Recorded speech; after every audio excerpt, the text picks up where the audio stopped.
स्वर्णिम मध्य प्रदेश छत्तीसगढ़ में आपका स्वागत है और मैं हूं आपके साथ लोकेश लकी जगबानी।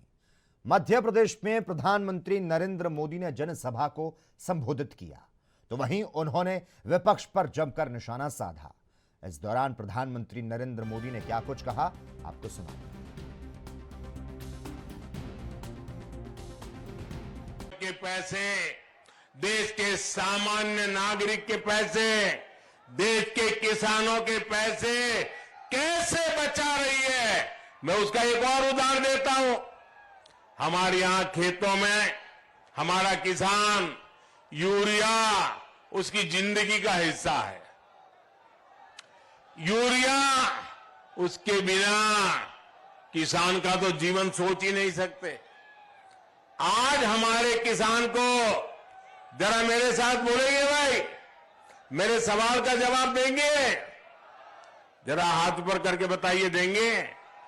मेरे सवाल का जवाब देंगे? जरा मैं बताता हूं आपको।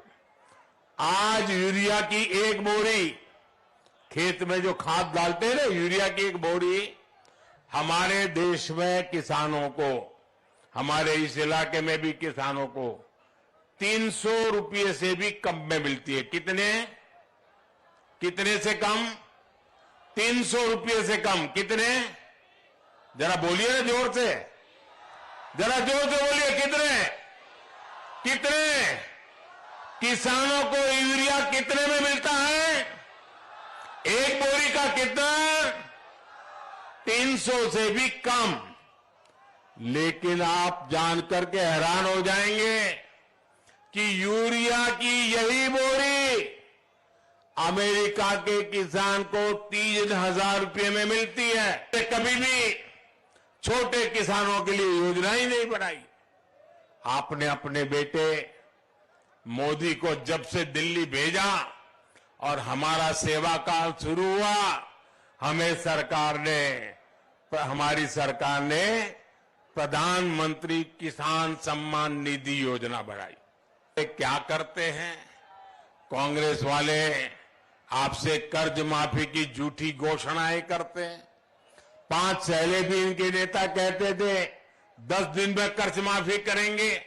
अरे 10 दिन तो छोड़िए, 1.5 साल का समय उनको मध्य प्रदेश में राज करने का मौका मिला था, लेकिन किसानों की एक पाई माफ नहीं की, किसानों का कर्ज माफ नहीं किया। कांग्रेस की इस कूटनीति के कारण किसान बार बार कर्ज में डूब जाता है। मेरे परिवारजनों, भाजपा सरकार किसान को सशक्त करना चाहती है। कुछ दिन पहले ही केंद्र सरकार ने गेहूं, चना, मूंगफली का समर्थन मूल्य बढ़ाया है। जब केंद्र में कांग्रेस सरकार थी तब धान का एमएसपी 1300 रुपये था। इस वर्ष लगभग मोदी सरकार ने 2200 रुपये प्रति क्विंटल एमएसपी धान किसानों को दिया जा रहा है। यानी 9 साल में हमने धान का एमएसपी 900 रुपया बढ़ाया है। इसी प्रकार बीते 9 वर्षों में मक्का का समर्थन मूल्य भी लगभग 800 रुपया बढ़ाया गया है। कांग्रेस सरकार दलहन और तिलहन फसलों की एमएसपी पर खरीद भी ना के बराबर करती थी। कुछ दिन पहले मूंगफली के एमएसपी में भी 500 रुपये की वृद्धि की गई है। बीते 9 वर्षों में मूंगफली का एमएसपी लगभग 2400 रुपये प्रति क्विंटल बढ़ाया गया है। हमारे किसान भाई बहनों की जेब में ज्यादा से ज्यादा पैसा जाए, इसके लिए भाजपा सरकार प्रतिबद्ध है। मेरे परिवारजनों, भाजपा की डबल इंजन सरकार माताओं, बहनों, बेटियों के लिए समर्पित सरकार है। हमने गरीबों के लिए पक्के घर भी दिए, तो उसमें घर की मालकिन के नाम रजिस्ट्री का प्रावधान किया, माताओं बहनों के नाम पर मिलकर बनाई, वरना पहले तो हर संपत्ति पुरुष के नाम ही होती थी। मां, बहन, बेटी को तकलीफ ना सहनी पड़े, इसलिए हमने टॉयलेट बनाए, उन्हें मुफ्त गैस कनेक्शन दिया, बिजली कनेक्शन दिया। अब हम हर घर तक नल से जल पहुंचाने के लिए दिन रात जुटे हुए हैं। यहां भी भाजपा सरकार ने लाडली बहना योजना जैसी अनेक योजना बनाई है। ये सुविधाएं जिन बहनों के घर तक पहुंची है, उनमें से अधिकतर दलित बहनें, पिछड़े परिवारों की बहनें और आदिवासी परिवार की बहनें ही हैं। आगामी विधानसभा चुनाव के तहत भारतीय जनता पार्टी के राष्ट्रीय अध्यक्ष जेपी नड्डा बिलासपुर के दौरे पर हैं, जहां पर उन्होंने जनसभा को संबोधित करते हुए कहा कि आपके यहां 5,000 करोड़ का चावल घोटाला हुआ है, 540 करोड़ का कोयला घोटाला हुआ, 1,300 करोड़ का गोठान घोटाला हुआ। इन्होंने गोबर घोटाला भी नहीं छोड़ा। डीएमएफ घोटाला, शिक्षक के तबादले का घोटाला, पीएससी में नेताओं के बेटे को लगाया गया। हमारी अगर सरकार आएगी तो हम व्यवस्थित और पारदर्शी तरीके से चयन करेंगे।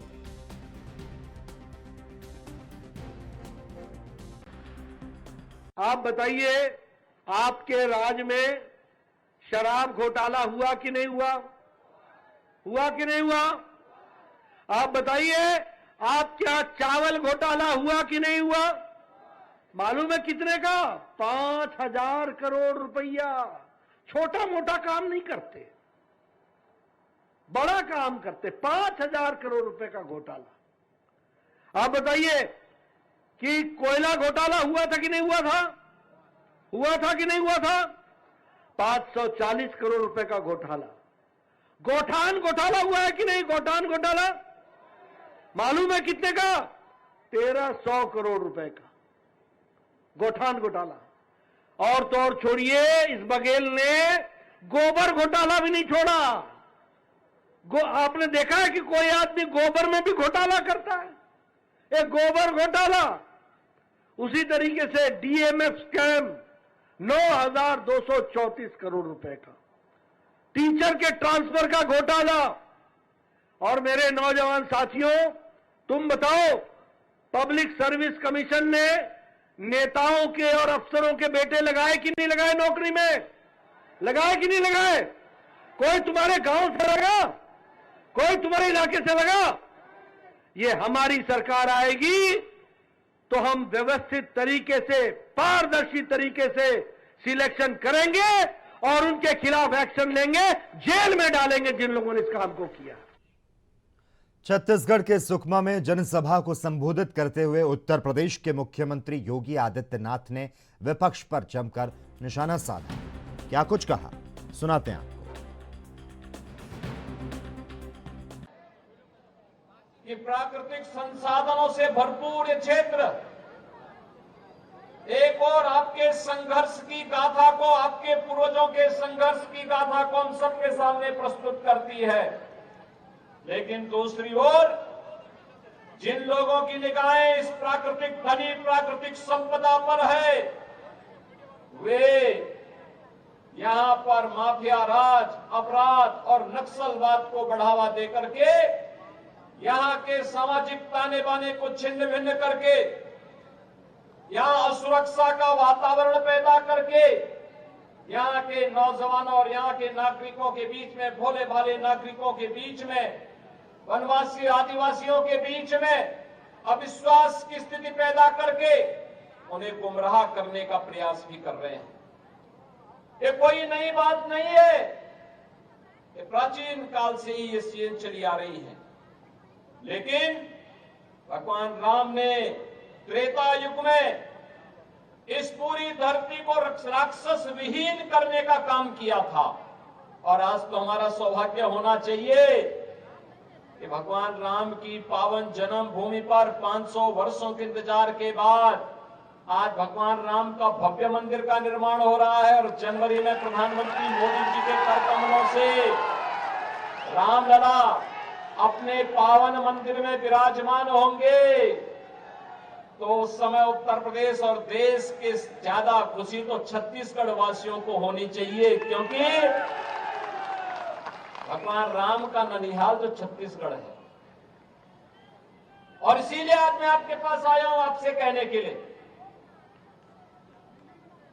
कि अयोध्या में राम मंदिर का निर्माण भारत के अंदर राम राज्य की उद्घोषणा की शुरुआत है। जो कोई नहीं कर पाया वो मोदी जी ने करके दिखा दिया। देखो, कांग्रेस तो नहीं चाहती थी कि अयोध्या में राम मंदिर बने।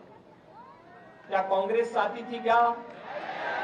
अगर कांग्रेस चाहती तो 1947 में, 48 में, 51 में, 52 में, 53 में, 54 में या उसके बाद भी लंबे समय तक उनकी सरकार रही, उन्होंने कभी अयोध्या में राम मंदिर का निर्माण नहीं करने दिया। विवाद खड़ा किया, राम भक्तों को मरवाते थे, पिटवाते थे, उनके सहयोगी गोली चलवाते थे। कभी उन्होंने राम मंदिर के निर्माण का कार्य नहीं किया, बल्कि उन्होंने तो कहा कि राम तो हुए कि नहीं हुए हम तो ये भी नहीं जानते। यानी भगवान राम के अस्तित्व पर ही प्रश्न खड़ा कर रहे थे ये लोग। तो इनसे कैसे उम्मीद कर सकते हैं कि आपके सम्मान की रक्षा करेंगे? कैसे आपकी आस्था का ख्याल ये लोग रखेंगे? इनसे उम्मीद ही नहीं की जा सकती है। याद रखना, मोदी जी प्रधानमंत्री बने और उत्तर प्रदेश में मुझे अवसर मिला, डबल इंजन की सरकार आई, राम मंदिर की सारी बाधा दूर। आज राम मंदिर बन रहा है ना भाइयों बहनों, हम लोग तो जो बोलते हैं वो करके दिखाते हैं, जो बोला वो सो कर दिया।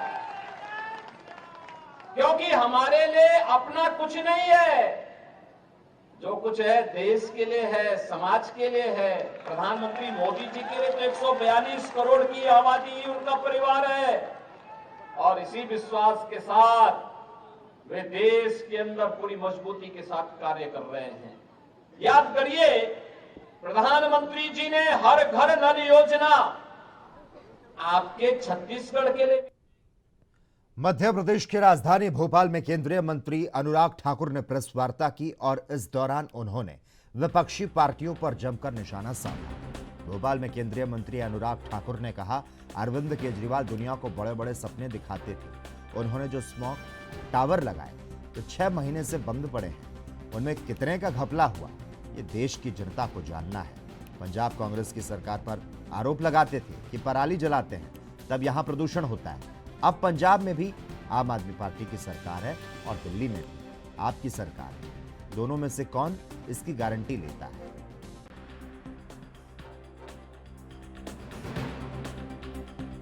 देखिए यहां पर 5वीं गारंटी उन्होंने कहा था 680 करोड़ रुपया स्टार्टअप फंड का देंगे। 680 तो छोड़िए, 60 करोड़ भी मिल जाते तो बड़ी बात थी। युवाओं को छला भी और सड़क पे छोड़ा भी। कांग्रेस फेल, कांग्रेस की गारंटी नंबर 5 भी फेल। अब बागवानों की बात में अगर करूं तो बागवानों से कहा था कि आपके सेब की कीमत, फलों की कीमत आप खुद तय करेंगे, और आपने वीडियो वायरल होते देखे होंगे कि बागवानों को अपनी फसल नालों में, नदियों में फेंकनी पड़ी और किस तरह से उन्होंने अपनी कांग्रेस की सरकार को कोसा। तो कांग्रेस की छठी गारंटी भी फेल और कांग्रेस भी फेल। और 48% से ज़्यादा सामान जो लोकल मंडी में नहीं, ना ही उन्होंने स्वयं कीमतें तय की, वो प्रदेश के बाहर उनको स्वयं ढोकर ले जाना पड़ा। आगे गारंटी नंबर 7 ये कहा था मोबाइल क्लिनिक से हम हर गांव में मुफ्त इलाज की गारंटी देंगे। अरे हर इलाज को तो छोड़िए, इनके अपने राज्य से बाहर जाके इलाज करवा रहे हैं। स्वास्थ्य संस्थान बंद कर दिए गए, जो हमारे समय खोले गए थे उनको भी बंद कर दिया। नया देना तो दूर, गारंटी पूरी करनी तो दूर, यहां तो पहले वाली संस्थाओं को भी बंद कर। तो जरूर कहना चाहता हूं कि तुलना तो आपको अवश्य करनी ही होगी। जहां एक और मैंने इनकी गारंटियां फेल होने की बात कही है, वहीं पर साथ लगते राजस्थान की अगर मैं बात करूं और मैं मध्य प्रदेश की तुलना करूं, एक और लाडली लक्ष्मी और लाडली बहना लाकर महिलाओं और बेटियों का मान सम्मान किया। मध्य प्रदेश में भाजपा शासन में महिलाओं का सम्मान, राजस्थान में महिलाओं का अपमान। राजस्थान में महिलाओं का तिरस्कार, मध्य प्रदेश में पुरस्कार।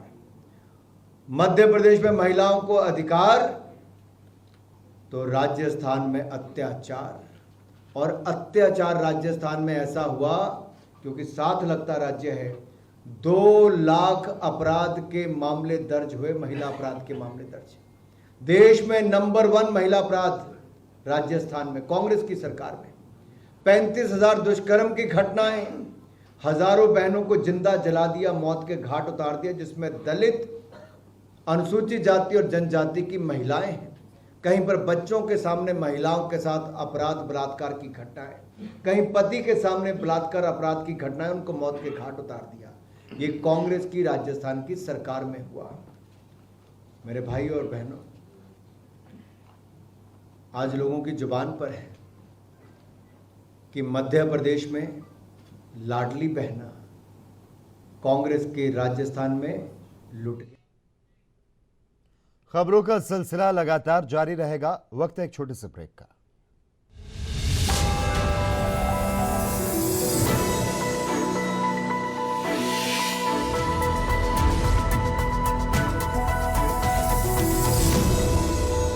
ब्रेक के बाद स्वर्णिम मध्य प्रदेश छत्तीसगढ़ में एक बार फिर से आपका स्वागत है। छत्तीसगढ़ से एक वीडियो सामने आया जिसमें केंद्रीय मंत्री स्मृति ईरानी चाय बनाती नजर आती है। बताया जा रहा है कि स्मृति ईरानी चुनावी राज्य छत्तीसगढ़ के बस्तर में एक पार्टी कार्यकर्ता के घर में मौजूद थी और इस दौरान उन्होंने रसोई में जाकर कार्यकर्ताओं के लिए चाय बनाई। स्मृति ईरानी का चाय बनाते हुए ये वीडियो खूब वायरल हो रहा है।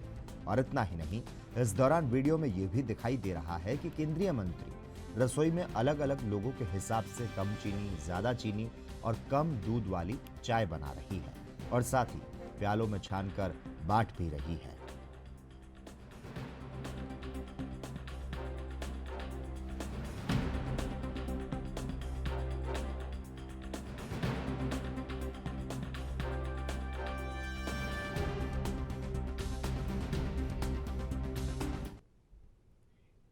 छत्तीसगढ़ विधानसभा चुनाव 2023 से पहले कांग्रेस का घोषणा पत्र जारी हो चुका है। इस दौरान मुख्यमंत्री भूपेश बघेल ने कई बड़े वादे किए।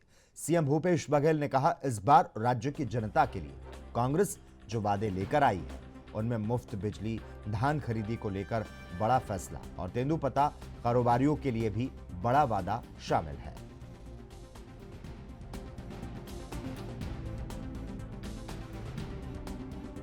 की बात हो, चाहे 25 रुपया क्विंटल में धान खरीदने की बात हो, और चाहे वो 35 किलो चावल राशन हर परिवार को देने की बात हो, चाहे 400 यूनिट तक की बिजली बिल आधा करने की बात हो, 4,000 प्रति मानक बोरा के दर से तेंदुपत्ता खरीदने की बात हो, चाहे छत्तीसगढ़ के 4 चिनारी, नरवा, गरवा, घुरुआ बाड़ी की बात हो, ये सब वादे हमने किए थे और वो काम अभी चल रहे हैं। जो घोषणा पिछली सरकार में किए थे वो निरंतर जारी रहेगा। जैसे 35 किलो चावल नमक मुफ्त देने की बात है, वो निरंतर जारी रहेगा। जैसे हमारे नरवा प्रोजेक्ट है, 13,000 नाले हमने पूरे कर लिए हैं, 30,000 हमारे छत्तीसगढ़ में नाले हैं, उसको वाटर रिचार्जिंग करने का काम हम लोग करेंगे। और जिस प्रकार से गौठान लगभग 10,500 गौठान बन चुके हैं और उसमें से 6,600 गौठान स्वावलंबी हो चुके हैं। अब वो कार्यक्रम निरंतर जारी रहेंगे, बल्कि उसको और मजबूती प्रदान करने का काम हम लोग करेंगे। जो बड़ी योजना है उसे भी और आगे बढ़ाने का काम हम सब करेंगे। आदरणीय साथियों, इस चुनाव में जो घोषणा पत्र लेकर आए हैं, भरोसे का घोषणा पत्र है।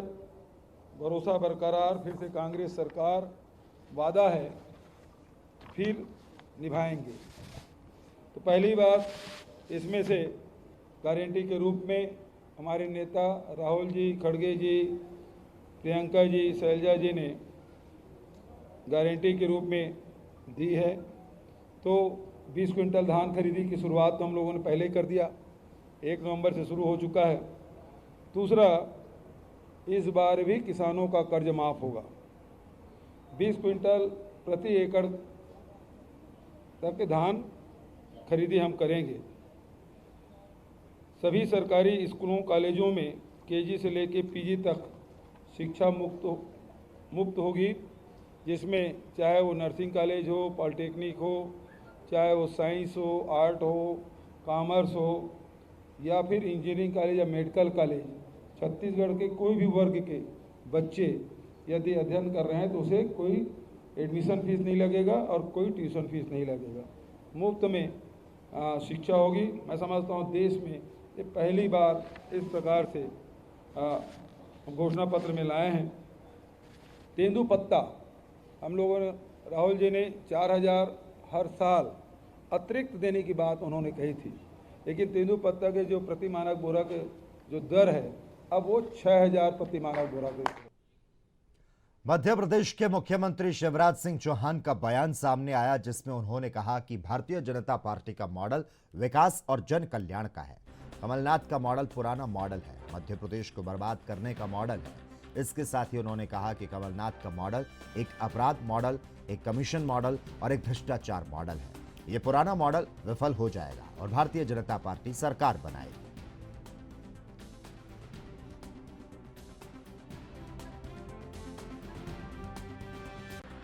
भारतीय जनता पार्टी का मॉडल है विकास का और जन कल्याण का मॉडल। कमलनाथ ओल्ड मॉडल है, मध्य प्रदेश को तबाह और बर्बाद करने का मॉडल। कमलनाथ का मॉडल है क्राइम का मॉडल, कमीशन का मॉडल और करप्शन का मॉडल। जनता की योजनाएं बंद करने का मॉडल है कमलनाथ मॉडल।